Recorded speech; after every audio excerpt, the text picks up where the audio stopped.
Hello, and welcome to another episode of Dorian's World. Um, I got the surgery done and got out and ended up getting a really bad cold. Uh,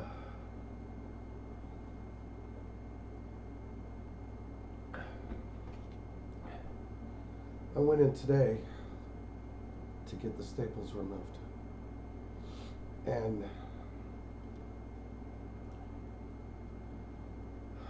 as they were removing the staples, Kat asked how the test came back, and it's not good.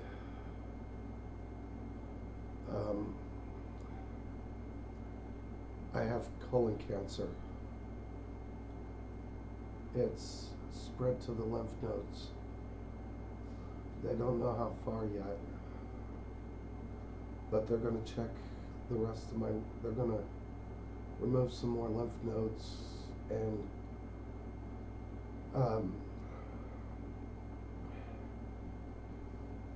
see if it's spread to them too. I began chemotherapy in like 7 weeks. They said they're going to put a stent like right here, run it into my jugular vein, and that's where they're going to give me the chemo.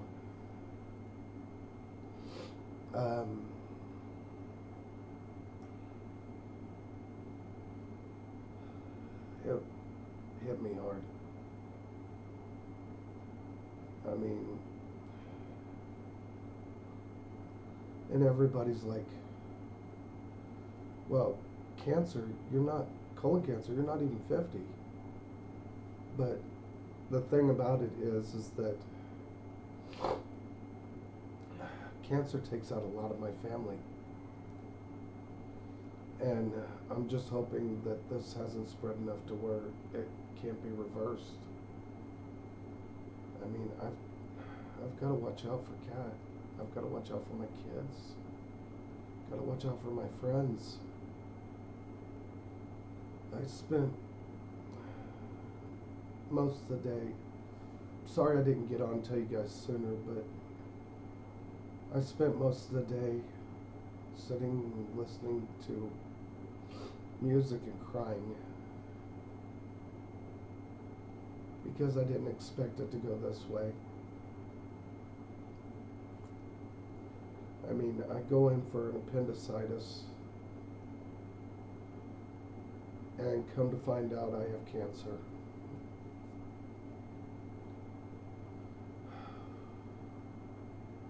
One of my friends' wives were like, I thought they were kidding when he told her, and I was like, who kids about cancer?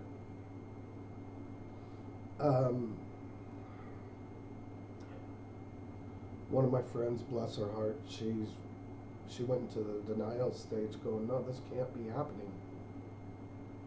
And I mean, it was pretty much bound to happen. Seems like almost everybody that I'm genetically related to gets cancer at one point or another.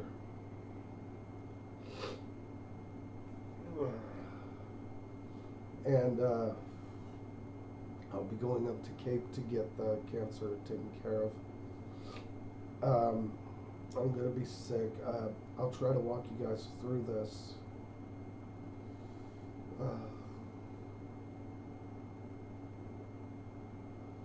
You know, it's funny. I spent all those years wishing I were dead. Then, when it comes down to it, I'm scared.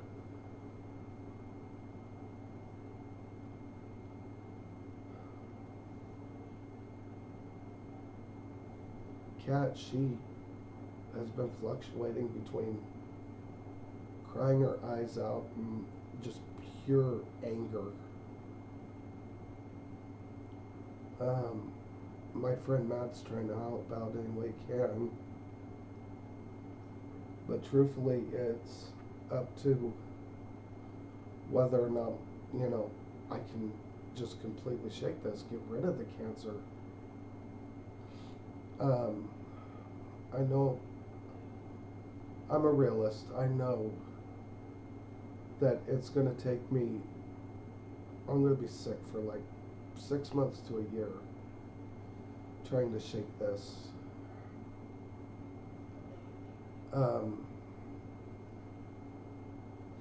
My main priorities right now, though,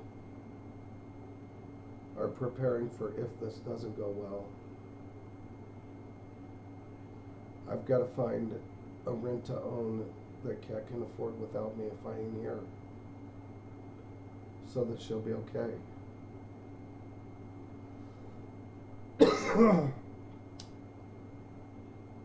I've got to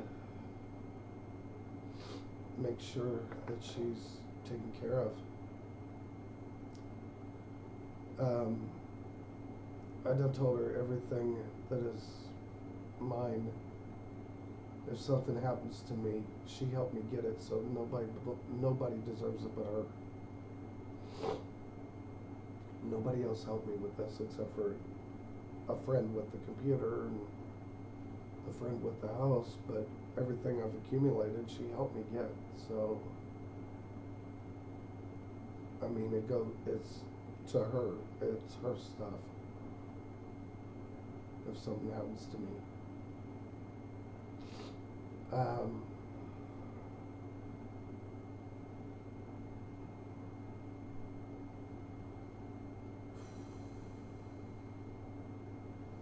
This is one of those situations where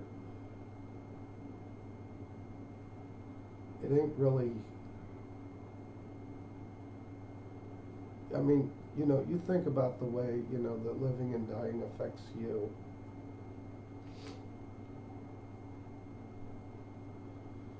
But you never really truly realize what it does to the people around you. And I've got a cousin that'll remain nameless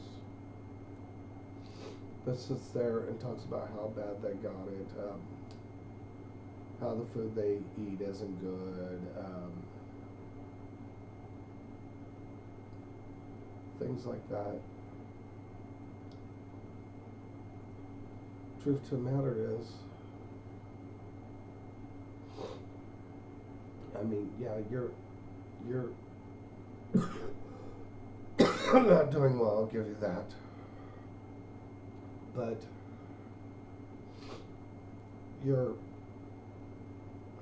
also not facing down something like this.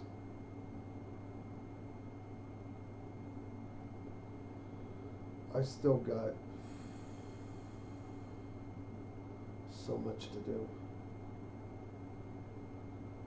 I wanted to help more people. For the next 6 months to a year, I'm going to be of no use to anybody. I'm going to lay around probably sick.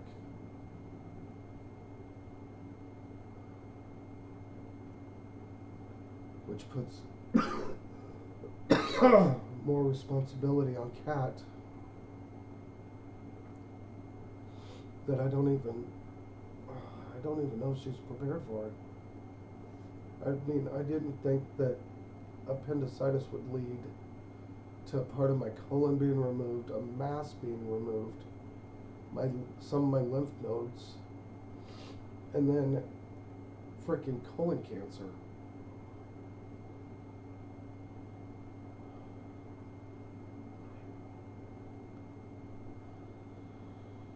But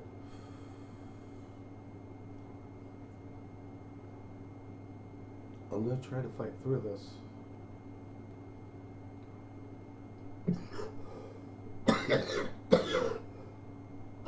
I'm going to give it everything I have. do it until there ain't nothing left. Because I need to be here. Don't worry, this ain't the cancer, it's a cold.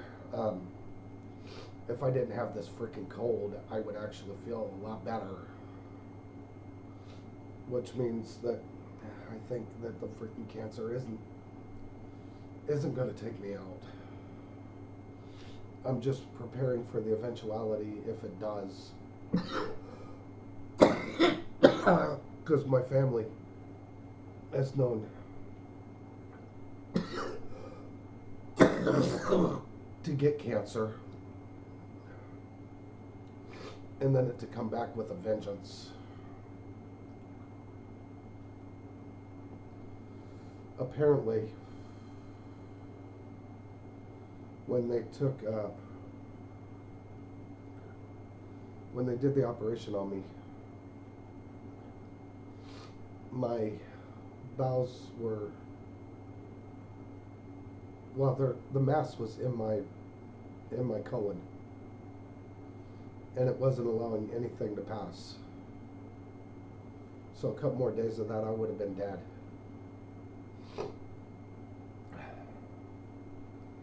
And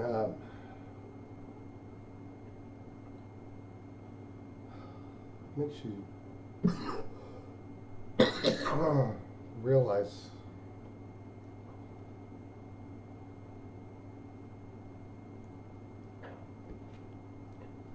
that every day is not a given.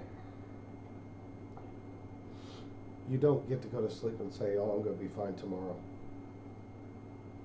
But if you do wake up and you do feel good, that's a blessing.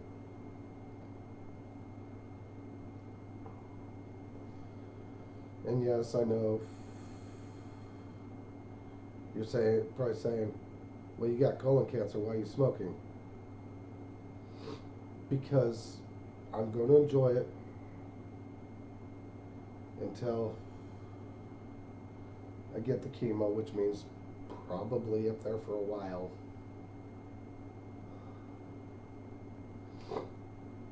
Which means that then I can stop. But getting a diagnosis like this makes it kind of hard for me not to drink myself. I mean, if I didn't have this cold,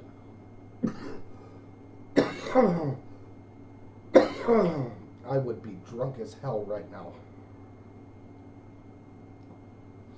Because, and trust me, I've got enough to get loaded. Like there and beyond. But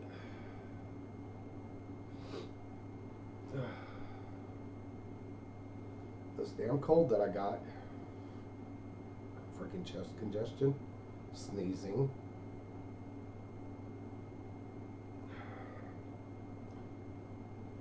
but I've got to take care of Kat.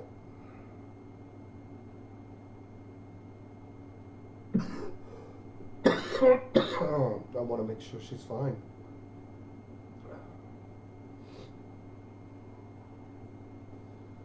With or without me, I want her to be comfortable.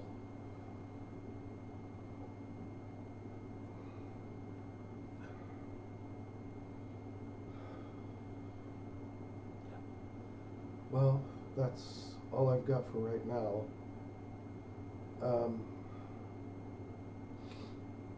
You guys take care. And as I always say, be good to each other. Take care.